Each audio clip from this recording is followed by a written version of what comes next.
Okay, thanks. Thank you. All right, so do you want to go back and do you want to have the conversations? Now we've got, the people from the ABA here, Sharon and Teresa, to talk about reviews. This is where you get the opportunity to talk regulations, compliance with marketing. So, shout out your questions, tell me what you want to know, where your questions are, any individual situations that you've got in your practices with your team, your marketing, we can field any questions. Just wanted to ask you about Facebook. We do something once a week, and I noticed you said it's a good idea to do a daily post. So what about too much information? Is anybody aware that the stats of what actually gets seen by your patients now, and it's about 3, or your likers, you're only getting about 3 or 4% of people that actually like your page will see if you're not boosting. Okay, so boosting is when you pay Facebook to show your post to more people. So it's a numbers game. The reality is, if you post once a week and 4% of your likers see that, you're getting 4%. But if you're posting 5 times a week, so it's a numbers game really. So, a flip to that is, okay, if you're only posting once a week, but it's pure gold, then think about boosting that so you increase the views. So, either or. Does that answer your question? If you can sit down, as I said in that section, if you can sit down and think and have a formula of, okay, what am I going to put every Monday? And then go, okay, Mondays we're going to do informative posts. Right. All we have to do is 13 informative posts. And you've got it for the quarter. Think. So you'd repeat that each quarter? No, but then you sit down the next quarter. And you go, well, I've only got 13 to think. If you can break things down and plan ahead, it actually makes it much easier. Instead of going, okay, it's Monday, got to think about something. If you have already thought about it, morning huddle, say, right, guys, we're going to think about informative posts. Let's give 13, okay? And then next week we're going to do educational posts. Give me 13. Community ones, 13. If you can do that and you can have them pre-written, there's tools that you can preload, you're sorted. So when we work with practices on social media, this is what we do. We say, okay, what's your Monday, what's your Tuesday, what's your Wednesday, what's your Thursday, what's your Friday? We obviously feed them information and say, okay, informative, have a look at these, what do you think? And they will change and analyse 1, 2, 3, 4, 5, bang, done, here's your quarter. So, what I'm telling you to do is exactly what we do for our clients. There's no secret. Or I'm telling you the secret. It can be done. Same with newsletters. Newsletters, you can say, okay, I'm going to do one a month for a year, 12 newsletters. Number 1, January, what are we going to talk about? Write the article. February, all you have to do is write 12 articles. And again, when we work with practices, we do the same thing. What are we going to put in? If you can plan in advance, and if you can take time and invest the time up front, the stress that goes and the anxiety that goes knowing that you've got all of this in place is well worth the investment. I have a question. You mentioned earlier how you're not allowed to elicit reviews and such on social media. Yeah. For practices that open, for example, practices that are just opening up. Yeah. How do they manage good versus bad reviews? Because I suppose there's always this vocal minority that tend to want to post negative reviews. Yeah. If you're not allowed to balance that up with positive ones, Okay. how do people tend to manage it? Or is it just all depending on luck, whether your patients are more inclined or less inclined to post? There's 2 things here. we live in a world of reviews. Who here uses TripAdvisor when they book a holiday? Who here, when they're buying a new book, reads the reviews on Goodreads or on the Kindle? Every aspect? I'm sure there must be some that we don't, but what we do as citizens of the world now is we're reading reviews. People are writing reviews, okay? So lots of practices say to me, oh, we have nothing online. There's nothing there about us. And in 1.5 minutes, I can say, you've got 12 reviews on this site, you've got 6 reviews on this site. They have no idea. Your patients are going to be writing about you. You cannot ask for reviews, but your patients will be writing. The good, the bad, and the ugly, okay? The bad reviews, everybody's favourite question, is how do I respond to bad reviews? What you have to remember about reviews, especially bad reviews, is you are writing the response to who? The person?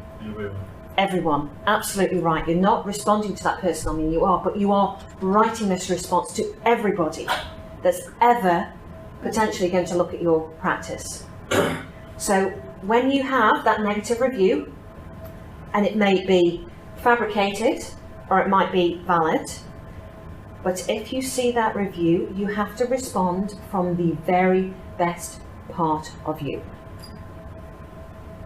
and the most public part of you.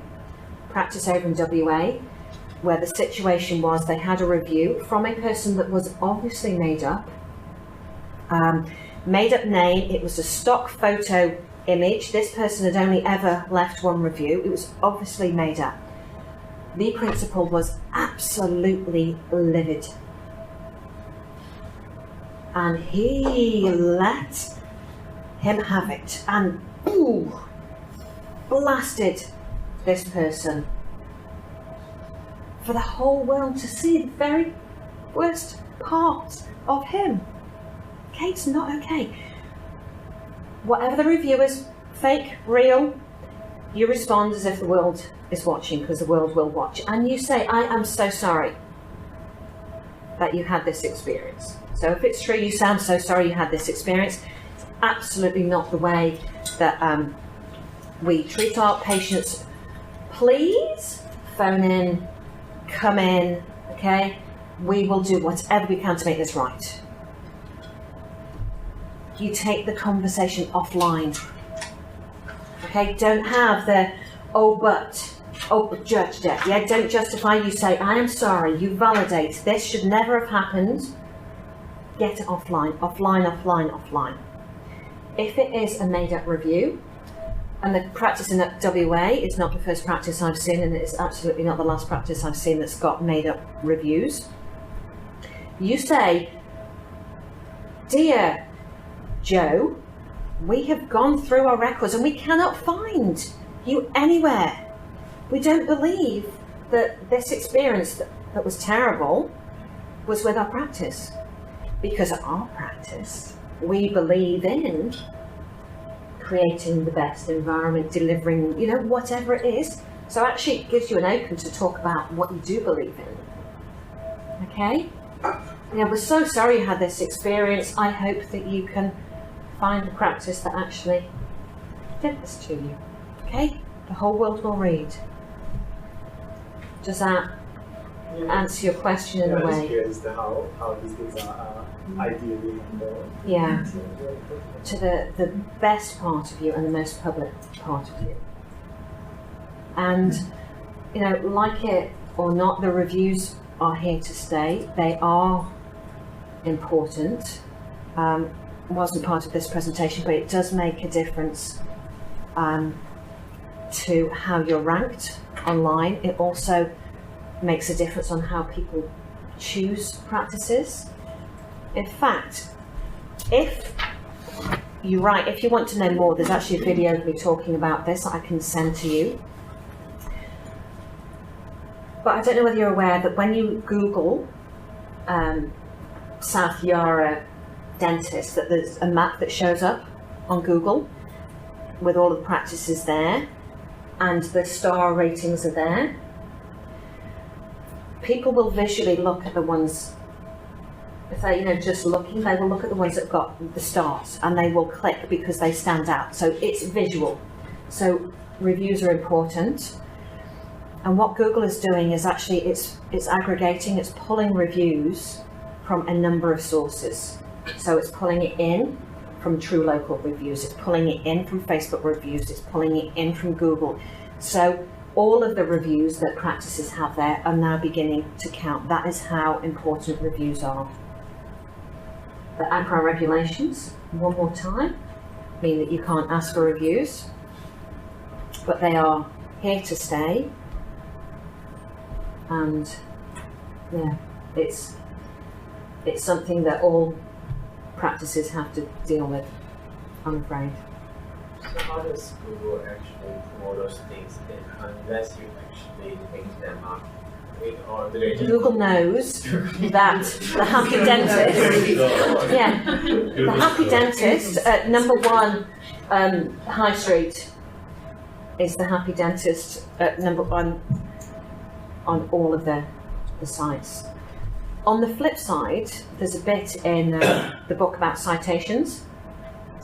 So think of reviews as a good thing now, and think that you want to have all of these awesome reviews that your patients have been doing because they love you. You want them to pull them all in, actually, don't you? Because you've all got great patients and they're all, So it's really important that how you write your practice name is identical on all of these sites, because it needs to know exactly what you've said, that number 1, the High Street, is the same as Suite 103, number 1, the High Street. So you need to make sure that you've written it in exactly the same way. Does that answer your question? Any others? Just to mention to you that with Google, if you get a bad review and it's not a patient, Yeah, you can actually report it to Google and they'll investigate and take it off. in theory. No, they've done it with me. Okay. Yeah. We hear, I think you hear it as well. Sorry? Was it hard work to get that done with Google? We've got an account manager who rang him Yeah. up and said, have a look at this. Not a client of ours. And we've also, Facebook is very difficult. In Facebook, we've actually got a bad comment from someone who actually works for our major competitor.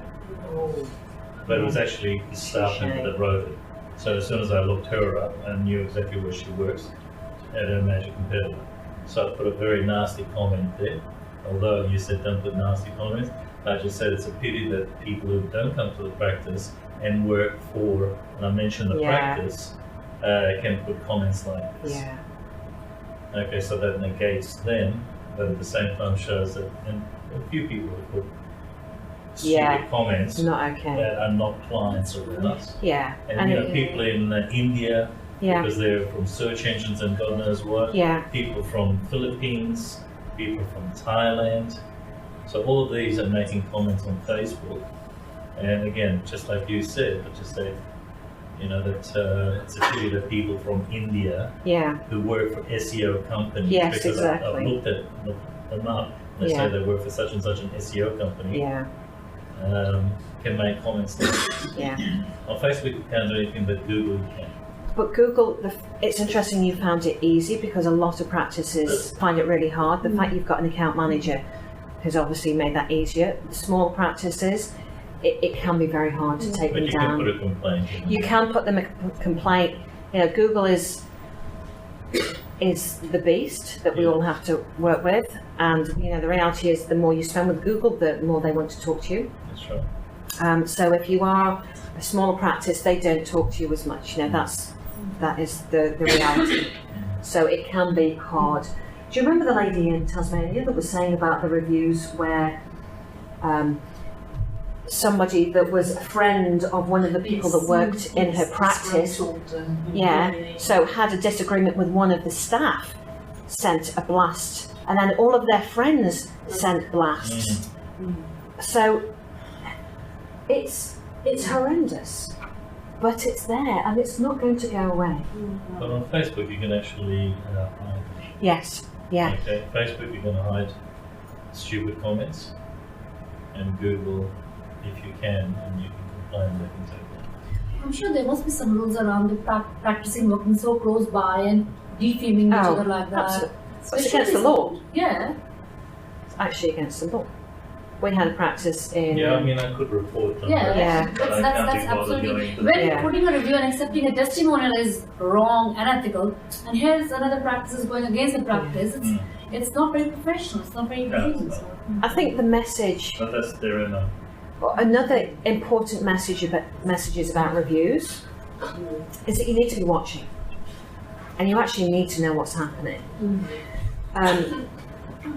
Another person that came to my ADA course in New South Wales said that they had not been watching their reviews and they actually had a valid complaint from a customer that had had a bad experience and they didn't know about it until 6 months after the fact.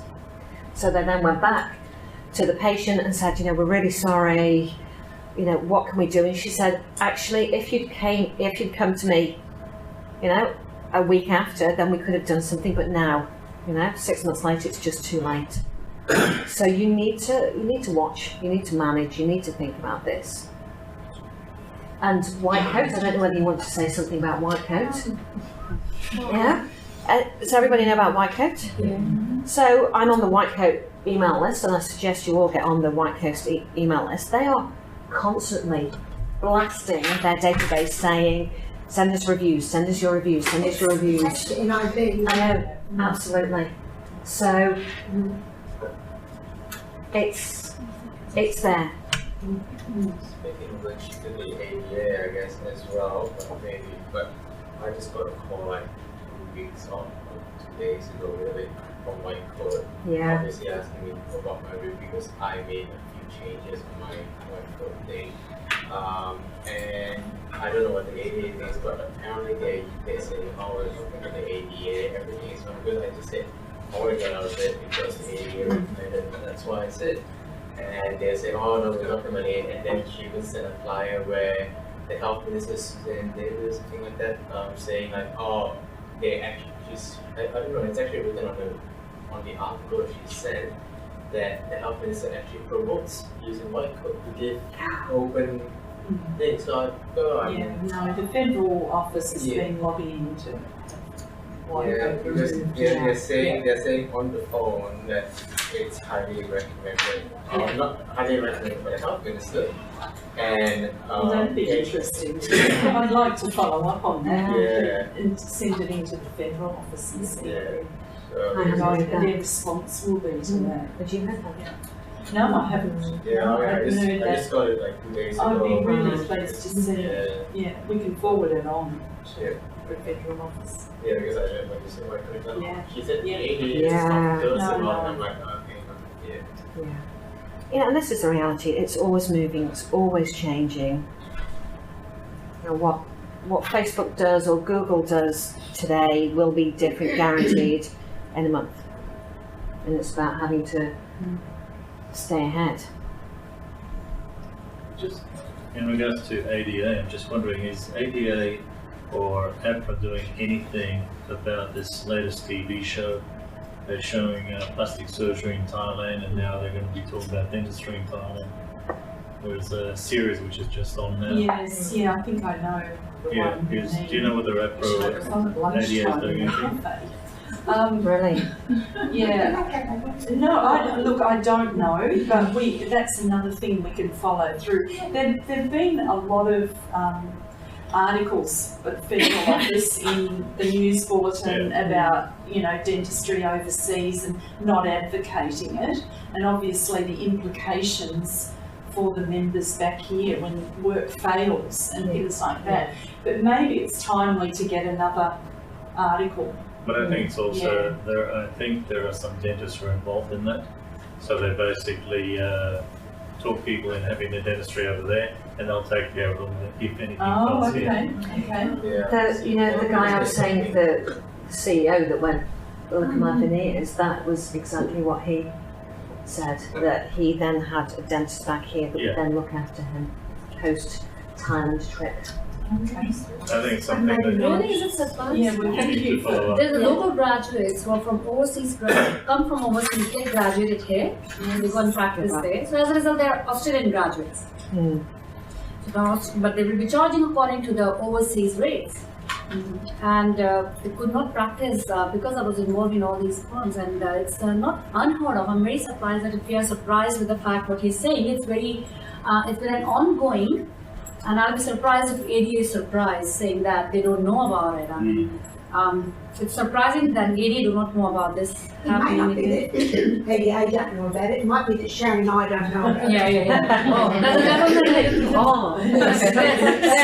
Because it is very common, Sharon, because but apart from what you're saying, that non-Australian trained dentists doing dentistry there and taken care by Australian trained dentists, licensed dentists, there's a lot of Australian trained dentists who cannot work here. And we all know the situation of employment and everything, so they are practicing overseas because that is the original from China, from there where they come from, because we do accept a lot of overseas graduates and overseas trainees who cannot work in here. And so basically it's a very lucrative market for the patients out here who are happy to go because they have a peace of mind. This dentist is Australian trained. Yes, they are. They are locally trained, working overseas, taking care of them, and then they have their friends here who are looking after follow-up cases. Yeah. So imagine these being fresh graduates, grade 1, fresh graduates. So in 5 years down the lane, you have them as more experienced clinicians. The industry is changing the way it is changing, and here we are still thinking about whether to accept the review or testimonials.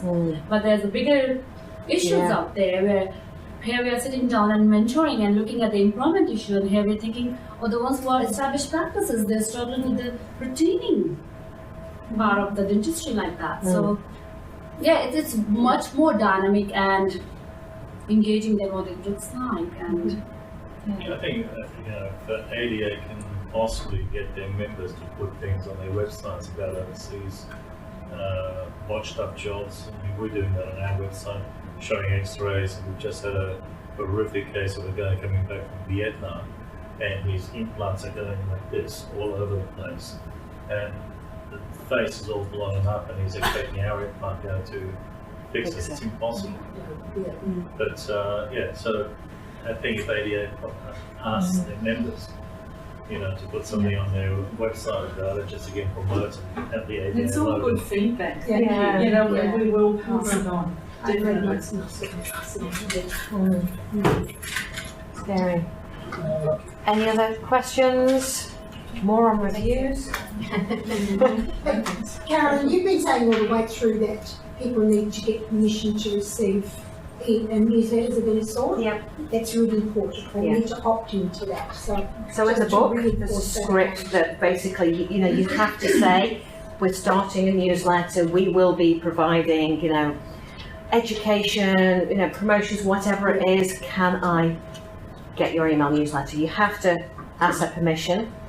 And likewise, when you send the email newsletters out, it has to be sent through a special tool. So there's a number of them. So the email newsletter providers, and it has to legally, and this is the anti-spam legislation, nothing to do with APRA, they need to be able to opt out.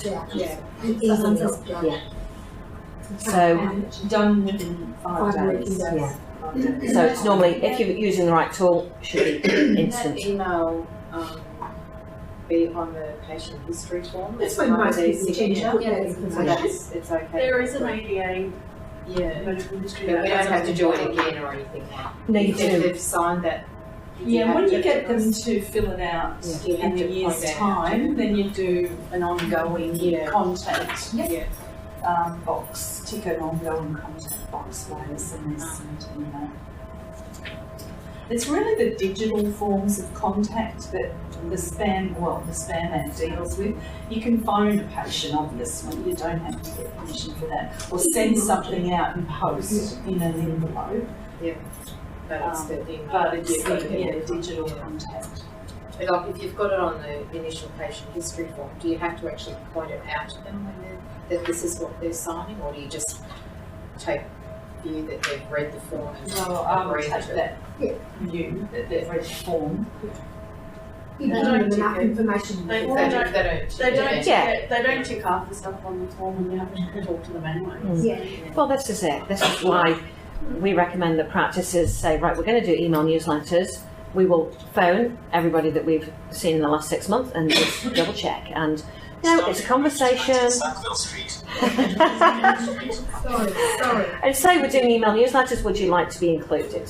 You know, have we got your latest email address? So you can use it as a process of cleaning your database, of getting back in touch. You know, it's easily done. And then when you've done everybody in the last 6 months, everybody 6 months to a year, and you can work through your database.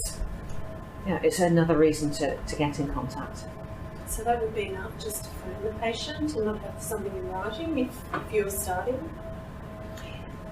You probably would be just documenting their record there. Actually. Yeah, you want to Absolutely. document that they've opted into it. That's the important part. Yeah. So by phone, type it in and make sure it's there. Any more on email newsletters? I guess, Carolyn, if there were any specialist practice here, then they would have to contact their referrers because that's who the email newsletters would be going to. So for email newsletters, for a general practice, we will do once a month. For specialist practices, sending letters or email newsletters to the referring dentist, we recommend once a quarter. You know, and they're obviously different. So for a specialist practice, it will be obviously much more informative. There will be case study information, there will be FAQ information, there will be latest research information, because again, it comes back to your ideal patient, who you're talking to.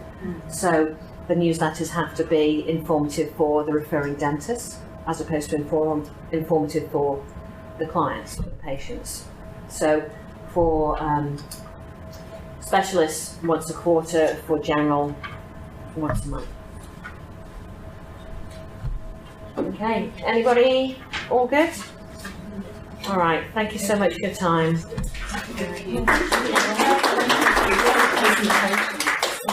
Thank you once again.